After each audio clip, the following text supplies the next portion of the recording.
pack your bags and leave.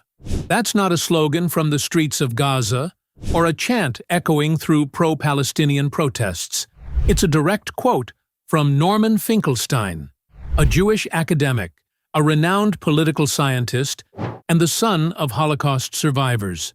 When a man like that speaks, the world listens. But what he said recently shook even the most hardened supporters of Israel. In his exact words, Norman Finkelstein said, "Israelis have only one right, to pack up their bags and leave Palestine." And he did not say it in anger or hate, but with cold clarity and historical conviction. This statement has since set fire to discussions online, in universities, and in political circles. But why would someone born into a Jewish family, raised with the trauma of the Holocaust and known globally for his scholarly works, say something so explosive? Because Norman Finkelstein is done pretending. For decades, Finkelstein has watched the occupation of Palestinian land, the endless wars, the bulldozing of homes, the killings of children, and the silent approval of Western governments. And like many others who still dare to speak the truth, he is tired of the lies.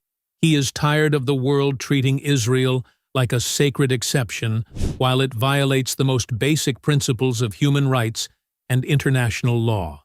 In his interviews and speeches, Finkelstein does not hide behind complex terminology. He calls it what it is: a brutal military occupation, a settler colonial project, and a systematic denial of Palestinian humanity. And when he says Israelis should leave Palestine, he is not calling for revenge. He is calling for justice.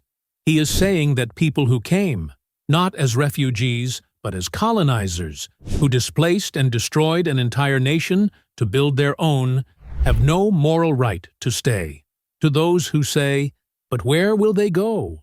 Finkelstein responds with a simple question. Where did the Palestinians go when they were forced from their homes in 1948?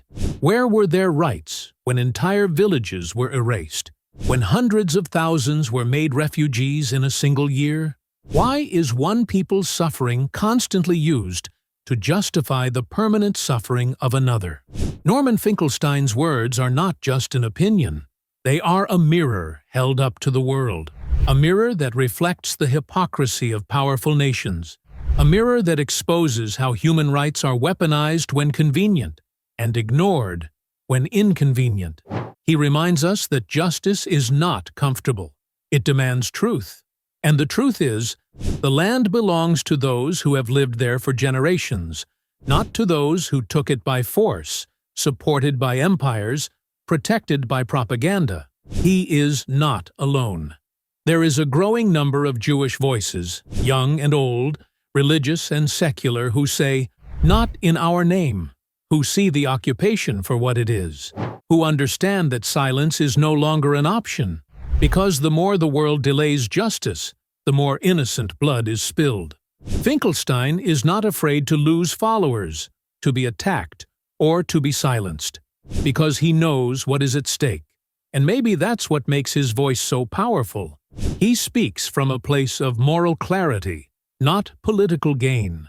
So when Norman Finkelstein says Israelis have only one right, to pack up their bags and leave Palestine, he is not calling for hate. He is calling for the end of occupation, the restoration of justice, and the recognition of a people who have been denied their homeland for more than 75 years.